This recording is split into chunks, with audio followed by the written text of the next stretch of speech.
पाकिस्तानी हर चीज़ पर कॉम्प्रोमाइज़ कर लेते हैं, लेकिन पकौड़ों के बारे में हमारी बड़ी ही नॉन नेगोशिएबल पॉलिसी है। हमारे यहाँ स्नैक्स में पकौड़ों को एक्सेप्शनल मकाम हासिल है। हमारी कौम का पकौड़ा ऑब्सेशन लेवल अलग ही है। हम साउथ एशियंस के सबकॉन्शियस माइंड में एक्चुअली पकौड़ा बसा हुआ है। Let me tell you, I am also pakora lover. बड़े बड़े सेल्फ कंट्रोल के दावेदार और हेल्थ कॉन्शियस लोग पकौड़ों के आगे ढेर हो जाते हैं, और they are not to be blame क्योंकि पकौड़े होते ही इतने इरेजिस्टिबल हैं। तो आइए जानते हैं कि हेल्दी इंग्रेडिएंट्स के बावजूद पकौड़े अनहेल्दी क्यों कंसिडर किए जाते हैं। Let's unfold this. कुछ लोग कहते हैं कि पकौड़ों में बेसन, आलू, पालक, हरी मिर्चें, प्याज और गुड स्पाइसेस ऐड की जाती हैं, यानी इंग्रेडिएंट्स तो हेल्दी हैं, तो पकौड़े अनहेल्दी कैसे। देखिए, इसमें कोई शक नहीं कि इंग्रेडिएंट्स आर हेल्दी, लेकिन डीप फ्राइंग चेंज कर देती है इंग्रेडिएंट्स के न्यूट्रिशनल प्रोफाइल को।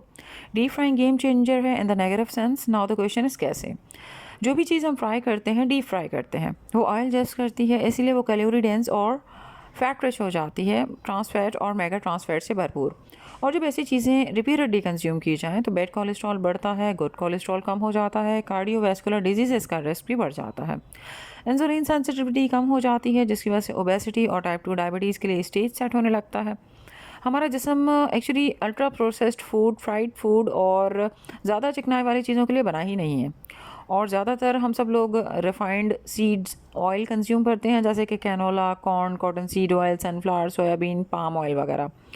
और इंडस्ट्रियल रिफाइनिंग में हाई टेम्परेचर जैसे कि 405 डिग्री सेंटीग्रेड, केमिकल सॉल्वेंट्स का एडिशन, हेक्सेन जो कि मशहूर ज़माना न्यूरोटॉक्सिन है, ब्लीचिंग, ड्यूटराइजिंग, इन सब प्रोसेसेस के नतीजे में ऑयल डेड कैलोरीज में कन्वर्ट हो जाता है। जितने भी ऑयल्स मैंने गिनवाए हैं ये सब पूफा रिच हैं, और पूफास की थर्मल स्टेबिलिटी अच्छी नहीं होती। पूफास ज़्यादा हरारत बर्दाश्त करने की सलाहियत नहीं रखते और ज़्यादा दर्जा हरारत पर अपनी साख बरकरार नहीं रख पाते और बहुत आसानी से ऑक्सीडाइज हो जाते हैं। PUFAs are highly vulnerable to oxidation, और जब PUFA oils high temperature, deep frying और रीहीटिंग के नतीजे में ऑक्सीडाइज होते हैं तो टॉक्सिक केमिकल्स बनाते हैं, जैसे लिपिड पेरोक्साइड, एल्डिहाइड और रिएक्टिव ऑक्सीजन स्पीशीज़ वगैरह। और यही वो मकाम है जहाँ पकौड़े और फ्राइज़ वगैरह बायोकेमिकल स्ट्रेसर्स में बदल जाते हैं। तो यू सी कि पकौड़ा सिर्फ ऑयल एब्जॉर्ब नहीं कर रहा, बल्कि ये ऑक्सीडाइज फैट्स और रिएक्टिव एल्डिहाइड्स को भी एब्जॉर्ब कर रहा है, जो कि टॉक्सिक होते हैं। और ये सारा केमिकल ओवरलोड आपके जिस्म को बर्दाश्त करना पड़ता है। आपका ब्रेन, हार्ट और लिवर बुरी तरह से डैमेज होते हैं।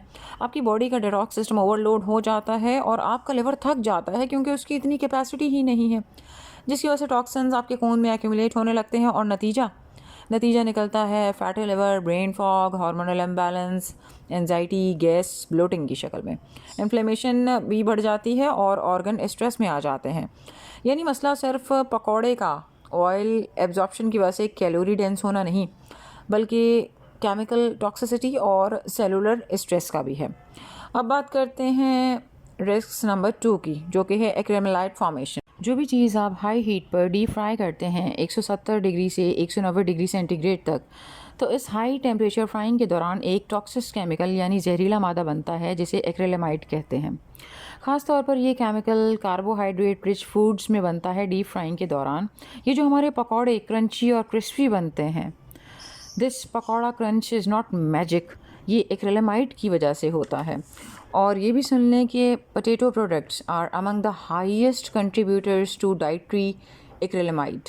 जितना ज़्यादा पकौड़ा क्रंची, क्रिस्पी और गोल्डन ब्राउन या डार्क ब्राउन होता है, इतना ही ज़्यादा एक्रेलेमाइड बनता है। और IARC ने एक्रेलेमाइड को प्रोबेबली कार्सिनोजेनिक टू ह्यूमंस, यानी इंसानों में मुमकिन तौर पर कैंसर पैदा करने वाला केमिकल करार दे रखा है और ग्रुप 2A कार्सिनोजेंस की कैटेगरी में इसे डाल रखा है।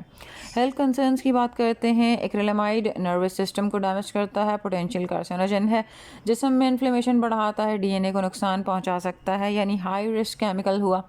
अच्छा, एक और चीज़, ऑयल को हम रीयूज़ भी करते हैं। वो कढ़ाई और पैन्स में जो हम ऑयल डालते हैं उसे रोज़ाना डीप फ्राइंग के लिए इस्तेमाल करते हैं।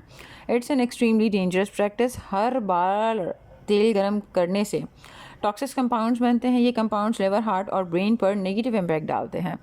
इवन देसी घी और मस्टर्ड ऑयल, जो कि रिफाइंड ऑयल्स के मुकाबले में ज़्यादा स्टेबल और ज़्यादा हीट रेजिस्टेंट होते हैं, वो भी डिग्रेड हो जाते हैं आफ्टर मल्टीपल यूजेस।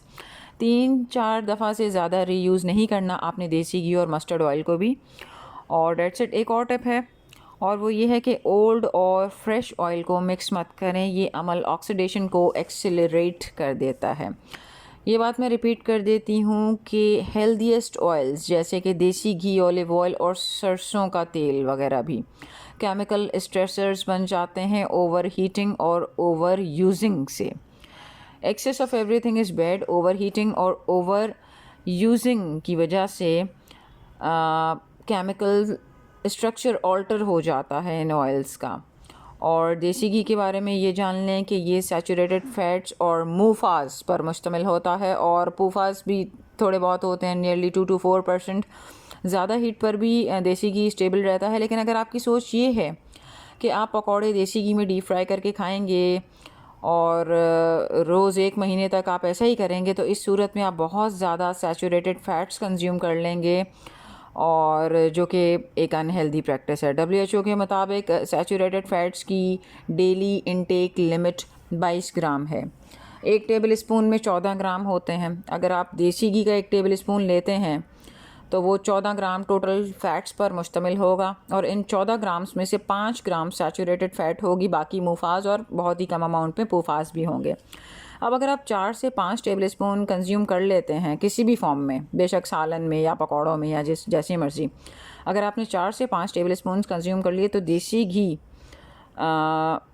की जो लिमिट है सैचुरेटेड फ़ैट्स की, वो लिमिट आपने पूरी कर ली है। 20 से 25 ग्राम तक सैचुरेटेड फ़ैट होगी 4 से 5 टेबल स्पून देसी घी के अंदर। और अगर आप 8-10 पकौड़े खाते हैं डेली बेसिस पर, तो WHO की रिकमेंडेशन से 3-4 गुना ज़्यादा सैचुरेटेड फैट्स आपने कंज्यूम कर ली, और ऑब्वियसली इसके कॉन्सिक्वेंसेस भी होंगे। तो ओकेजनल कंजम्पशन इज़ फ़ाइन, कभी कभार खाना ठीक है, लेकिन फ्रीक्वेंट कंजम्पशन बहुत रिस्की है।